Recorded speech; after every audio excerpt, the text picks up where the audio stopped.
Sarah Martinez had been working as a trauma nurse at City General Hospital for 8 years.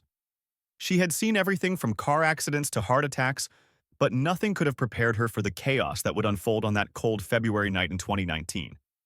The emergency room was unusually quiet when the ambulance sirens began wailing in the distance. Sarah looked up from the patient chart she was reviewing, her dark hair pulled back in a neat ponytail, her scrubs still clean from the start of her shift. She had no idea that in the next few hours, her life would change forever. The first ambulance arrived with screaming sirens and flashing lights. The paramedics rushed through the automatic doors carrying a young man on a stretcher. Blood soaked through his military uniform and his face was pale as paper. Staff Sergeant Michael Torres, just 24 years old, had been shot 3 times during a training exercise gone wrong at the nearby military base. Sarah immediately sprang into action, her training taking over as she helped wheel the stretcher into Trauma Bay 1. The soldier was conscious but struggling to speak, his breathing shallow and labored. She could see the fear in his eyes as he tried to stay awake while the medical team worked frantically to stabilize him. Dr. Harrison, the attending physician, barked out orders as they worked to stop the bleeding. Sarah moved with practiced precision, monitoring vital signs and preparing equipment. She had always been good at staying calm under pressure, but something about this young soldier reminded her of her own brother who had served overseas. As they worked to save his life, Sarah noticed the soldier trying to speak. She leaned closer, placing a gentle hand on his shoulder. "What is it?" she whispered softly, trying to comfort him while the chaos continued around them. "My squad?" he managed to gasp out between labored breaths. "Are they okay? Please tell me they're okay." Sarah squeezed his hand gently. "Focus on yourself right now. We're going to take good care of you," she said, though she had no information about his fellow soldiers. Her heart broke seeing how worried he was about his teammates, even while fighting for his own life. The surgery took 4 hours. Sarah stayed with the medical team throughout the entire procedure, assisting wherever needed and ensuring that every detail was perfect. When Staff Sergeant Torres finally stabilized, she was the first person he saw when he opened his eyes in recovery. Over the next several days, Sarah found herself checking on him more frequently than her other patients. She learned that he was from a small town in Texas, had joined the Marines right after high school, and was planning to propose to his girlfriend when he returned from his current assignment. His positive attitude despite his injuries impressed everyone on the medical team. Michael told her about his unit, how they were like family to him. He worried constantly about his fellow Marines, especially since the training accident had injured several others. Sarah could see the guilt in his eyes, survivor's guilt that was eating away at him even as his body began to heal. "You couldn't have prevented what happened," Sarah told him one evening as she checked his bandages. "Sometimes bad things just happen, and all we can do is focus on getting better." But Michael shook his head. "I should have seen the signs, should have known something was wrong with the exercise setup. My brothers got hurt because I wasn't careful enough." Sarah had worked with many trauma patients over the years, but she had never met anyone who carried such a heavy emotional burden, along with their physical wounds. She made it her mission to help him heal both inside and out. As days passed, Michael's physical condition improved steadily. The doctors were amazed at his recovery rate, and they credited not just his young age and military fitness, but also the exceptional care he was receiving from the nursing staff, particularly Sarah. She had gone above and beyond, staying late to check on him and bringing him books and magazines from home. But Sarah noticed that as his body healed, his emotional state seemed to get worse. He had nightmares about the accident, waking up screaming about his squad. He barely ate, despite the fact that proper nutrition was crucial for his recovery. She could see the darkness growing in his eyes, and it worried her deeply. One night, Sarah was working a double shift when she heard commotion coming from Michael's room. She rushed over to find him sitting up in bed, sweating and shaking. He had been having another nightmare about the training accident. "I can't get it out of my head," he told her, his voice breaking. "I keep seeing their faces, hearing them calling for help. What if they think I abandoned them? What if they think I don't care because I'm here getting better while they're still struggling?" Sarah pulled up a chair next to his bed. "Michael, you were severely injured. You needed medical care just as much as they did. Being here doesn't mean you don't care about them." She stayed with him for over an hour, listening as he talked about his fears and guilt. Sarah realized that this young Marine needed more than medical care. He needed someone to believe in his worth as a person, not just as a soldier. She made a decision that night that would change both their lives forever. The next morning, Sarah approached Dr. Harrison about extending Michael's stay for psychological evaluation and counseling. She had documented his nightmares, his loss of appetite, and his obvious signs of survivor's guilt and trauma. She knew he wasn't ready to return to duty, not in his current mental state. Dr. Harrison agreed, and arrangements were made for Michael to receive counseling while continuing his physical recovery. Sarah felt relieved knowing that he would get the help he needed, but she also felt a growing personal investment in his well-being that went beyond her professional duties. That evening, as Sarah finished her shift, she found Michael sitting by the window in his room, staring out at the city lights. She knocked softly on the doorframe before entering. "How are you feeling about the counseling?" she asked, settling into the chair she had moved permanently to his bedside. Michael turned to look at her, and for the first time since his arrival, she saw something like hope in his eyes. "Thank you," he said simply, "for fighting for me. For seeing that I needed help even when I couldn't ask for it myself." Sarah smiled warmly. "That's what we do here. We take care of the whole person, not just the injury." But even as she said those words, Sarah knew that her feelings for this patient had grown beyond professional concern. She cared about Michael Torres as a person, and she was determined to help him find his way back to the light, no matter what it took. Neither of them could have imagined that in just a few weeks, their bond would be tested in ways they never thought possible, and that Sarah would find herself risking everything to protect the man who had already stolen her heart. 3 weeks had passed since Michael Torres first arrived at City General Hospital. His physical wounds were healing remarkably well, but the emotional scars ran deeper than anyone had initially realized. The counseling sessions were helping, and Sarah could see small improvements in his mood and appetite each day. It was a Thursday night in late February when everything changed. Sarah had just finished her regular shift, but decided to stay late to check on Michael one more time. He had seemed particularly troubled that afternoon, having received news that one of his fellow Marines from the training accident had developed complications from his injuries. The hospital was quiet during the late evening hours. Most visitors had gone home, and the hallways were dimly lit with only the essential staff moving between patient rooms. Sarah made her way to Michael's room on the 3rd floor, carrying a cup of coffee and a book she thought he might enjoy. She found him sitting up in bed, staring at his phone. His face was pale, and she could see his hands shaking slightly as he held the device. "Michael, what's wrong?" Sarah asked, immediately moving to his bedside. He looked up at her with tears in his eyes. "Corporal Williams died tonight. He was one of my guys from the accident. The infection from his wounds was too much." His voice broke as he spoke. "That should have been me, Sarah. I should have died instead of him. He had a wife and 2 little kids." Sarah set down her coffee and the book, taking his hands in hers. "Michael, don't say that. What happened wasn't your fault, and Williams wouldn't want you to think that way." But Michael pulled his hands away, turning toward the window. "You don't understand. In the Marines, we leave no one behind. But I left them all behind when I came here. I abandoned my duty." Sarah had seen this kind of survivor's guilt before, but never this intense. She knew that Michael was spiraling into a dark place, and she was determined not to let him fall. "Michael, look at me," she said firmly. "You didn't abandon anyone.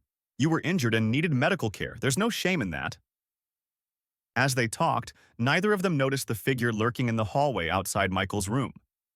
James Kruger had been planning this moment for weeks, ever since he learned that the Marine who had cost him his military career was recovering in this very hospital. Kruger had been dishonorably discharged from the Army 3 years earlier after a violent incident with a fellow soldier. He blamed Torres and his unit for reporting the incident that led to his dismissal. In his twisted mind, he believed that Michael Torres was responsible for ruining his life, and he had spent months planning his revenge. He had been watching the hospital, learning the routines of the staff, identifying the best time to strike. He knew that the late evening shift had fewer security guards, and he had observed Sarah's habit of staying late to check on her patients. Tonight was the perfect opportunity. Sarah was still talking with Michael when she heard a noise in the hallway. It sounded like footsteps, but heavier than the usual soft-soled shoes worn by hospital staff. She glanced toward the door but saw nothing unusual. "I should probably let you get some rest," she said, starting to gather her things. But Michael grabbed her arm gently. "Sarah, wait. I need to tell you something." He paused, looking directly into her eyes. "These past few weeks, you've been more than just my nurse. You've been my anchor, keeping me grounded when I felt like I was drowning. I don't know how I can ever repay you for that." Sarah felt her heart skip a beat. She knew that her feelings for Michael had grown beyond professional care, but hearing him express something similar made her realize how deep their connection had become. "Michael, you don't need to repay me for anything. I care about you, more than I probably should as your nurse." They were looking into each other's eyes when the door suddenly burst open.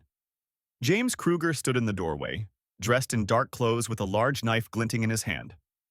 His eyes were wild with rage and years of pent-up hatred. "Well, well, if it isn't the hero Marine," Kruger snarled, stepping into the room. "The golden boy who destroyed my life." Sarah immediately positioned herself between Kruger and Michael's bed. Her heart was racing, but her training kicked in. She reached for the emergency call button, but Kruger saw her movement and lunged forward. "Don't even think about it, lady. This is between me and Torres." Michael tried to sit up straighter in his bed, but his injuries still limited his mobility. "Sarah, get out of here. This has nothing to do with you." But Sarah stood her ground. "I'm not leaving you," she said firmly, her eyes never leaving Kruger's face.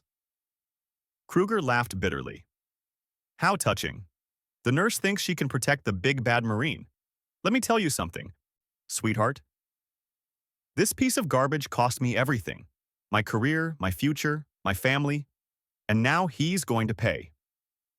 Whatever happened between you two, this isn't the way to solve it," Sarah said, trying to keep her voice calm despite the terror she felt. "He's a patient here, and he's under my care. If you want to get to him, you'll have to go through me." The words surprised even Sarah herself. She had never imagined she would be capable of standing up to an armed attacker, but something about protecting Michael gave her strength she didn't know she possessed. Kruger's expression grew more menacing. "Fine. If that's how you want to play it, then you can join him in hell." He raised the knife and charged toward them. Sarah pushed Michael's bed to the side and tried to grab a metal tray to defend herself, but Kruger was too fast. The first stab caught her in the shoulder, sending shooting pain down her arm. Sarah cried out but didn't fall. Instead, she grabbed Kruger's wrist, trying to wrestle the knife away from him. They struggled violently, knocking over medical equipment and sending supplies crashing to the floor. "Sarah!" Michael shouted, trying to get out of bed despite his injuries. "Leave her alone. I'm the one you want." But Kruger was in a rage, stabbing wildly as Sarah fought desperately to protect both herself and Michael. The second wound caught her in the ribs, then the third in her back as she turned to shield Michael from another attack. Despite being stabbed multiple times, Sarah continued fighting. Her nursing training had taught her basic anatomy, and she used that knowledge to try to minimize the damage by protecting vital areas as much as possible. She grabbed a heavy medical device from the bedside table and struck Kruger in the head, momentarily stunning him. "Help! Security!" she screamed as loudly as she could, hoping someone would hear the commotion. The fourth and fifth stab wounds hit her arms as she raised them to protect her face and chest. Blood was pouring from her injuries, but adrenaline kept her moving. She could hear Michael behind her, shouting for help and trying to reach the emergency call button. Kruger, now bleeding from his head wound, became even more vicious. The sixth stab caught Sarah in the leg, causing her to stumble. As she fell, she grabbed onto Kruger's shirt, pulling him down with her and keeping him away from Michael's bed. They crashed to the floor together, and Kruger raised the knife one final time. The seventh stab wound pierced Sarah's abdomen as she lay on the cold hospital floor, her strength finally beginning to fade. But Sarah's sacrifice had given Michael enough time. Despite his injuries, he had managed to reach the emergency call button and trigger the hospital's security alert. Alarms began blaring throughout the building, and the sound of running footsteps could be heard in the hallway. Kruger heard the approaching footsteps and realized his time was up. He looked down at Sarah, who was bleeding heavily but still conscious, her eyes fixed on Michael to make sure he was safe. With a curse, Kruger fled through the window, escaping into the night. Sarah lay on the floor, 7 stab wounds bleeding profusely, but she was alive. More importantly, Michael was safe. As security guards and medical personnel burst into the room, her last coherent thought before losing consciousness was that she had kept her promise. She had protected him, no matter what it cost her. The next few hours would be the longest of Michael's life as doctors fought to save the woman who had risked everything for him. And by morning, word of Sarah's heroic act would reach people who would change both of their lives forever. Sarah Martinez woke up 3 days later in the intensive care unit of her own hospital. The first thing she saw was Michael Torres sitting in a wheelchair beside her bed, his own injuries still healing, but his face filled with relief and something deeper. Surrounding them were flowers, cards, and balloons from grateful colleagues. But Sarah's attention was focused entirely on the man who had refused to leave her side. "You're awake," Michael whispered, reaching out to gently take her hand. "The doctor said you might not make it. You lost so much blood, Sarah. Why did you do it? Why did you risk your life for me?" Sarah tried to speak, but her throat was dry and her voice came out as barely a whisper. "Because someone has to watch over the people who watch over us," she managed to say. "You've spent your life protecting others. It was time someone protected you." The 7 stab wounds had been severe. The knife had missed vital organs by mere inches in several places, and the doctors credited Sarah's medical knowledge with helping her position herself to minimize fatal damage during the attack. Her quick thinking and self-sacrifice had not only saved Michael's life, but had also prevented her own death. James Kruger had been captured 2 days after the attack, hiding in an abandoned warehouse on the outskirts of the city. The security cameras had captured everything, and the footage showed clearly how Sarah had deliberately placed herself between the attacker and Michael, fighting with incredible courage despite being repeatedly stabbed. The video had already been shared with military officials and was making its way up the chain of command. Dr. Harrison appeared in the doorway, followed by a woman Sarah didn't recognize. She was wearing a formal business suit and carried herself with the bearing of someone accustomed to authority. "Sarah, I'd like you to meet Colonel Patricia Reeves from the Marine Corps headquarters," Dr. Harrison said. "She has some information that I think will interest both of you." Colonel Reeves stepped forward, her expression serious but respectful. "Miss Martinez, what you did 3 nights ago was extraordinary. Word of your actions reached the Marine Corps leadership within hours of the incident. We've reviewed the security footage and spoken with witnesses. Your courage in protecting Staff Sergeant Torres represents the finest traditions of service and sacrifice." Sarah looked confused.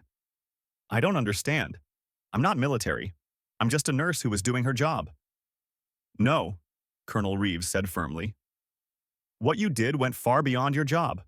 You risked your life to protect a wounded Marine, showing the same courage and selflessness that we value in our finest warriors. The Marine Corps recognizes that heroism isn't limited to those who wear our uniform." Michael squeezed Sarah's hand. "Tell her about the ceremony," he said, his voice thick with emotion.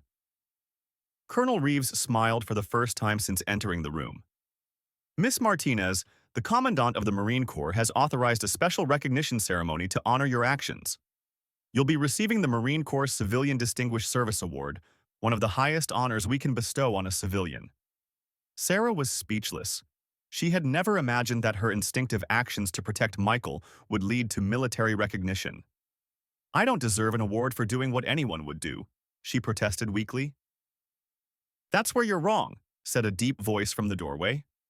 Everyone turned to see a group of Marines in dress uniforms entering the room. Leading them was Gunnery Sergeant James Morrison, Michael's unit commander, followed by 6 other Marines who had flown in specifically to meet the woman who had saved their brother. "Ma'am," Gunnery Sergeant Morrison said, coming to attention beside Sarah's bed. "Not everyone would do what you did. Most people would have run when faced with an armed attacker. You chose to fight, to put yourself in harm's way to protect one of our own. That makes you family." The other Marines nodded in agreement. Sarah learned that these were some of the same Marines from Michael's unit who had been injured in the training accident. They had all insisted on coming to meet her personally, despite their own ongoing medical treatments. Corporal Davis, who walked with a cane due to his injuries from the accident, stepped forward. Miss Martinez, what you did for Torres, you did for all of us. When someone attacks one Marine, they attack all Marines. When someone protects one Marine, they protect all Marines. You're one of us now. Sarah felt tears streaming down her face as she looked around the room at these brave men and women who had traveled from across the country to thank her. She had never understood the depth of military brotherhood, but seeing their faces, she began to grasp the significance of what had happened. Over the following week, Sarah's story spread beyond the military. Local news stations picked up the story, followed by national networks. The security footage of her fighting to protect Michael, despite being stabbed repeatedly, captured the nation's attention. She received thousands of letters and emails from people thanking her for her courage and selflessness. But the recognition that meant the most to Sarah came from an unexpected source. A week after she had first awakened, she received a visit from Maria Torres, Michael's mother, who had flown in from Texas along with his father and his girlfriend, Elena. Maria Torres was a small woman with kind eyes that reminded Sarah immediately of her son. She approached Sarah's bed with tears already flowing down her cheeks. Mija, Maria said, using the Spanish term of endearment that meant my daughter. How do I thank someone who saved my boy's life? How do I express what it means to a mother to know that someone loved her son enough to die for him? Sarah reached out and took the older woman's hands. You don't need to thank me, Mrs. Torres. Michael is a good man who deserves to be protected. Any mother would be proud to have a son like him. Elena, Michael's girlfriend, also came forward. Sarah had been worried about meeting her, uncertain about the complicated feelings that had developed between her and Michael during his recovery. But Elena surprised her with a warm embrace. Thank you for bringing him back to us, Elena whispered. When I saw the video of what you did, I knew that you must love him too. I'm not threatened by that. I'm grateful for it. Love isn't something to be jealous of when it saves the person you care about most. The formal ceremony took place a month later in the hospital's auditorium. Sarah had recovered enough to walk with assistance, though she still tired easily. The room was packed with hospital staff, military personnel, local officials, and media representatives. Colonel Reeves presented Sarah with the Marine Corps Civilian Distinguished Service Award, but she also received recognition from numerous other organizations. The American Nurses Association gave her their highest honor for courage in the line of duty. The governor of the state presented her with a Civilian Medal of Valor. The mayor gave her the key to the city. But the moment that moved Sarah most came when Michael, now fully recovered and back in uniform, stepped forward to present her with a special gift from his unit. Sarah, he said, his voice carrying clearly through the auditorium, my fellow Marines wanted to give you something that represents what you mean to all of us. He handed her a small velvet box. Inside was a simple gold pendant in the shape of the Marine Corps eagle, globe, and anchor emblem. But engraved on the back were the words Semper Fi, Sister, along with the date of the attack. This isn't an official Marine Corps award, Michael explained. This was made by the Marines in my unit, using their own money and their own time. It's their way of saying that you'll always be part of the family. Sarah looked out at the audience, seeing the faces of people whose lives had been touched by her story. She saw her fellow nurses who had shown her that courage could be found in the most ordinary people. She saw the Marines, who had taught her the true meaning of brotherhood and sacrifice. She saw Michael, whose own courage had inspired her to find strength she never knew she had. In her acceptance speech, Sarah spoke about the importance of protecting those who protect others. She talked about the unsung heroes in hospitals, police stations, fire departments, and military bases around the world who risk their lives daily for strangers. She emphasized that heroism wasn't about seeking recognition, but about doing what's right when it matters most. After the ceremony, as people began to leave, Michael approached Sarah one final time. He was being reassigned to a base across the country, and they both knew this might be their last private moment together. Sarah, he said quietly, I need you to know that what happened between us during my recovery was real. You didn't just save my life that night. You saved me from drowning in guilt and despair. You showed me that there are still people in the world worth fighting for. Sarah nodded, tears in her eyes. And you showed me that courage isn't about not being afraid. It's about doing what's right despite the fear. You taught me that some things are worth risking everything for. They embraced carefully, mindful of Sarah's still healing injuries. When they separated, both knew that their paths were diverging, but that they would carry a piece of each other with them forever. 6 months later, Sarah returned to full duty at the hospital. She wore the Marine Corps pendant every day under her scrubs, a reminder of the night that changed her life and showed her the true meaning of courage, sacrifice, and love. The story of the nurse who was stabbed 7 times protecting a wounded Marine became legend in military circles and inspiration for healthcare workers everywhere. But for Sarah Martinez, it was simply a reminder that when called upon, ordinary people are capable of extraordinary acts of heroism. Michael Torres went on to have a distinguished military career, eventually becoming an officer and leading his own unit. He never forgot the woman who saved his life, and he carried the lessons she taught him about courage and compassion with him wherever he served. And in hospitals across the country, nurses tell the story of Sarah Martinez to remind themselves that their work is about more than medicine. It's about being willing to stand between danger and those who cannot protect themselves, no matter what the cost. The bond forged that night between a nurse and a Marine became a symbol of the connections that make us human, the courage that makes us heroes, and the love that makes sacrifice worthwhile. It proved that heroism isn't found only on battlefields, but wherever people choose to put others before themselves, even when it means risking everything.